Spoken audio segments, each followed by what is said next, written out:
आज की हमारी सत्संग का जो विषय है वो ये है कि देखिए, हमें कहा जाता है कि मृत्यु के बाद जो है हम स्वर्ग में जाएंगे, नरक में जाएंगे, सतलोक जाएंगे, अनामी लोग जाएंगे या साहिब के लोग जाएंगे। ये जो कुछ भी कहा जाता है, क्या ये सत्य है?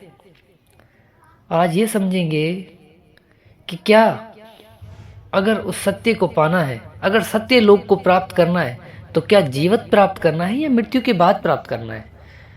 आज हम सत्य लोक जाएंगे या कल को जाना है? कल यानी मृत्यु के बाद, या आज ही हम उसको अनुभव करेंगे, या आज ही हम सतलोक जाएंगे? और जो संत जिन्होंने उस सत्य लोक को अनुभव किया, या जिन्होंने उस सत्य को अनुभव किया, जिन्होंने उस सत्य लोक में अपना स्थान पाया, यानी कि जिन्होंने उस सत्य को जाना, तो वो कैसे जाना? मृत्यु के बाद जाना या मृत्यु से पहले जाना? ये आज का हमारा विषय है। तो ये विषय आज हम साहिब के एक भजन से क्लियर करेंगे। वो भजन है साधु भाई जीवत ही करासा। बहुत ही प्यारा भजन है। इस भजन पे आज हम थोड़ा विचार करेंगे। और सत्संग शुरू करने से पहले हम बंदगी करते हैं। बंदगी मेरे सतगुरु कबीर साहिब को बंदगी, बंदगी धनी धर्मदास साहिब को बंदगी, बंदगी गुरु नानक देव साहिब, गुरु अंगद देव साहिब, गुरु बीखा साहिब, मलुकदास साहिब, गरीबदास साहिब, रेवीदास साहिब, अचलू राम साहिब, दादूदास साहिब, रोयल साहिब, मेरे सतगुरु विशनदास, सतगुरु प्रागदास, सतगुरु गिरदाई दास साहिब को बंदगी, सकल हंस को बंदगी, साहिब बंदगी सतना। तो वाणी है साहिब की। साहिब कहते हैं साधु भाई जीवत ही करासा, कि साधु यानी आज के उन साधुओं को बोला है साहिब ने, उन गुरुओं को बोला है जो हमें भरमाते हैं, खुद तो भरमे हुए हैं, खुद तो जागृत नहीं है, खुद तो उस सत्य को नहीं जानते, और वो हमें कहते हैं कि भाई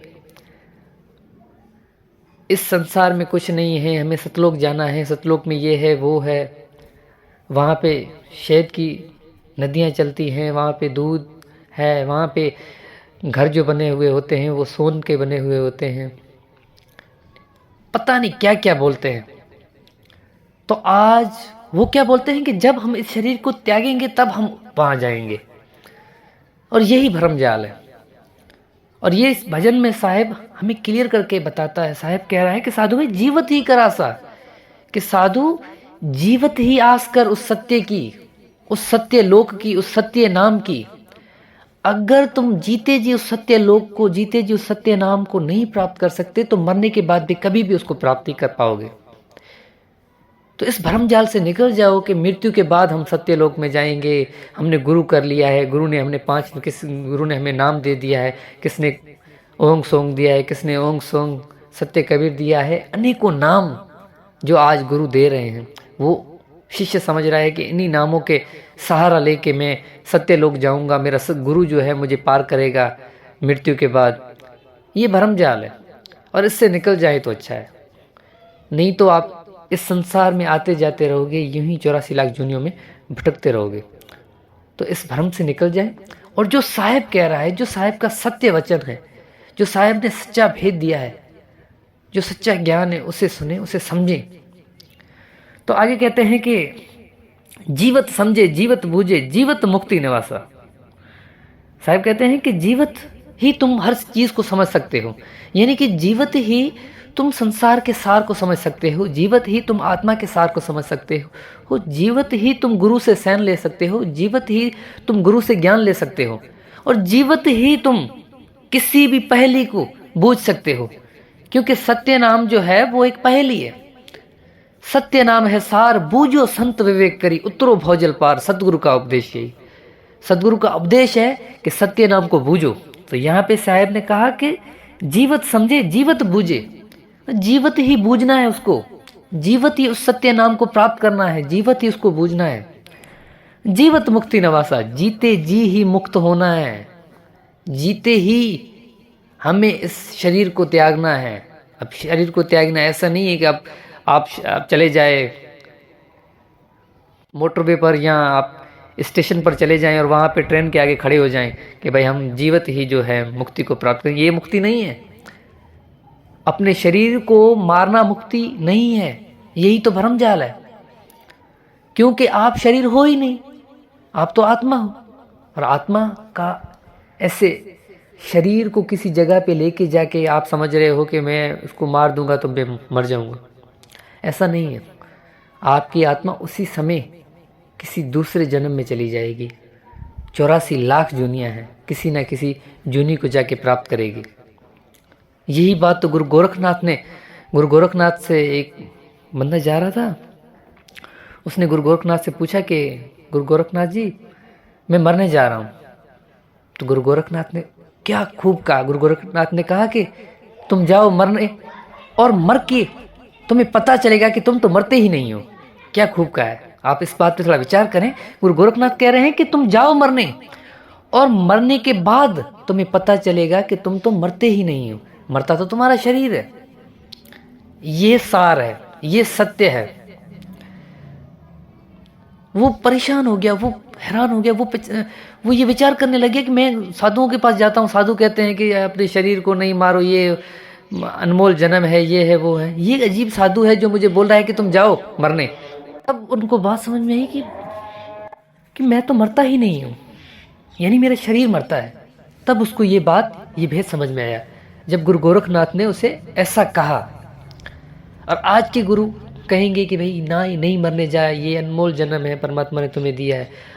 अगर आप ऐसा कहोगे तो वो आज जो है ना, इस संसार में लोगों को अपने शरीर से भी ना प्रेम नहीं है, किसी भी चीज़ से नहीं है। बस उसको ये भेद हो, उसको ये जागृत कर दो बस आप उनको कि तुम जो हो सत्य हो, और सत्य कभी नहीं मरता, और सत्य आत्मा है। जीव आत्मा भी सत्य है जो हमारे शरीर के अंदर है, ठीक है। उसको हमें जानना है कि वो कभी नहीं मरती, वो ही आवागमन में आ रही है, जा रही है, आ रही है और जा रही है। तब उसको बात समझ में आएगी। आगे साहब कहते हैं कि जीवत कर्म की फांस ना काटी, मोह मुक्ति की आशा। कि जीते जी तो हम कर्मों से ही आज़ाद नहीं हो पाए, हम कर्मों के बंधन से ही नहीं निकल पाए, और मरने के बाद ये आस लगा के बैठे हैं कि हम मुक्त हो जाएंगे। अब कर्म से मुक्ति पाने का अर्थ क्या है? इसका अर्थ सिंपल यही है कि आप जो भी कार्य करो निर्मोही होके करो। आप ये नहीं समझो कि मैं ये कार्य कर रहा हूं। आप जागृत हो जाओ कि मैं इस संसार में कोई कार्य नहीं कर रहा हूं, जो कुछ कर रहा है मन कर रहा है। मैं तो आत्मा, मैं कैसे कर्म कर सकता हूं? कर्म मन कर रहा है, अगर बुरा कर रहा है तो मन को ही सजा हो रही है, और अच्छा कर रहा है तो ही मन को सजा हो रही है। तो इसी प्रकार तुम इससे आजाद हो सकते हो। तो आगे साहब कहते हैं कि तन छूटे जीव मिलन कहते हैं, सो सब झूठी आशा, अब हूं मिलूं तो तब हूं मिलूं, नहीं तो जम परवासा। वाह। साहब कहते हैं कि तन के छूटने को हम समझते हैं कि भाई मैंने उस सत्य को प्राप्त कर लिया, इस भ्रम जाल से निकल जाएं। तन छूटे जीव मिलन कहते हैं कि अगर तन का छूट जाता है, यानी हम अपने शरीर को त्याग देते हैं, तो हम समझते हैं कि जीव का उस परमात्मा से मिलन हो गया है। ये तो भ्रम जाल है, ये झूठ है। सो सब झूठी आशा, ये झूठी आस है। ये गुरु जो आपको दे रहे हैं कि भाई अब आप स्वर्ग में जाओगे, अब आप नरक में जाओगे, अब आप सत्यलोक में जाओगे, ये सारी झूठी आस है। आगे कहते हैं अब हूं मिलूं तो तब हूं मिलूं, नहीं तो जम परवासा। कि अगर तुम उस सत्य को, उस सत्य नाम को, अगर उस सत्य लोक को आज मिलोगे तो कल भी उससे मिलोगे। अगर आज उसको नहीं प्राप्त कर पाए तो कल भी उसे कभी भी प्राप्त नहीं कर पाओगे। तो इस भ्रम जाल से निकल जाएं कि मृत्यु के बाद आप उस सत्य को प्राप्त कर सकेंगे। ऐसा कभी नहीं हो सकता।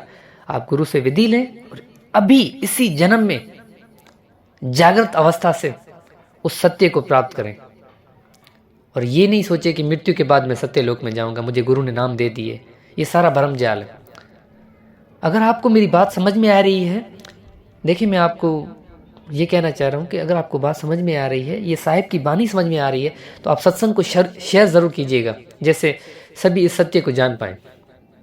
तो आगे कहते हैं साहिब, सत्य गहे सतगुरु को चीने, सत्य नाम विश्वासी।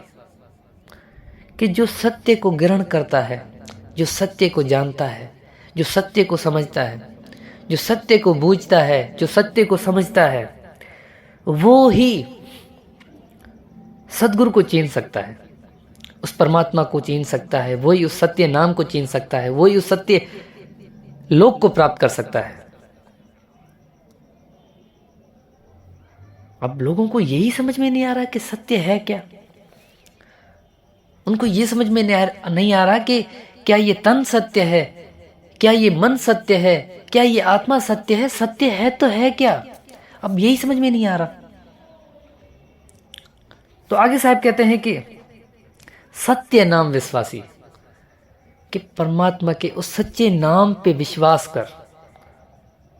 पहले गुरु से ले तो कि उस सत्य नाम है क्या, गुरुजी मुझे बताएं वो सत्य नाम क्या है। और जब आपका गुरु उस सत्य नाम का आपको भेद दे, देखिए सत्य नाम कोई भी गुरु नहीं दे सकता। सत्य नाम सिर्फ और सिर्फ मेरा मालिक, मेरा परमात्मा, मेरा बंदी छोड़ मेरा सदगुरु कबीर साहब ही दे सकता है। वो मालिक ही दे सकता है, वो खुद ही परमात्मा दे सकता है। लेकिन कोई भी गुरु आपको सत्य नाम नहीं दे सकता। आपको सिर्फ विधि दे सकता है, आपको सिर्फ मार्ग दे सकता है, आपको सैन दे सकता है, जिस मार्ग से, जिस सैन से आप उस सत्य तक पहुंच सकते हो। हम गुरु क्यों करते हैं? उस मार्ग और उस विधि, उस सैन के लिए करते हैं। इस संसार में कोई भी गुरु नहीं है जो आपको सत्य नाम का अनुभव करवा दे या आपको सत्य नाम दे दे, ऐसा नहीं है। आपको सत्य नाम का भेद दे सकता है। आपको कहेगा कि आप इस स्थान पे ध्यान लगाएं, आप सिमरन करें, आपको विधि देगा, आपको मार्ग देगा, आपको सैन देगा, लेकिन कभी भी दे नहीं सकता। तो आगे कहते हैं साहब कि कहें कबीर साधन हितकारी हम साधन के दास, कि जो साधु साधन करता है, जो मैंने विधि बताई है, जो मार्ग बताया है, जो मैंने सैन दी है, जो उस सैन पे चलता है, जो उस साधना को करता है, जो मार्ग मैंने बताया है उसको, हम साधन के दासी, उसका मैं दास हूं। जो उस साधना को कर रहा है, मैं फिर कुछ नहीं कर सकता, मैं उसको अनुभव करवा के ही रहूंगा, क्योंकि मैं उसकी लगन देख रहा हूं, क्योंकि मैं उसका प्रेम देख रहा हूं। यही सत्य है। परमात्मा हमेशा आपका हृदय देखता है कि आपका हृदय कितना सरल है, कितना प्यारा हृदय है। आप उसको, आपकी लगन कितनी है, आपके हृदय में कितनी लगन है उस सत्य को प्राप्त करने की। परमात्मा सिर्फ और सिर्फ ये देखता है। तो आज की सत्संग हमारी यही थी कि अगर उस सत्य को प्राप्त करना है तो जीते जी ही करना है। मृत्यु के बाद कभी भी आप सत्य को नहीं प्राप्त कर सकते। आप यूं ही आवागमन में फंसे रहोगे, यूं ही भवबंधन में फंसे रहोगे। तो आज के लिए बस इतना ही। अगली सत्संग हम बहुत जल्द करेंगे। साहिब बंदगी सतना।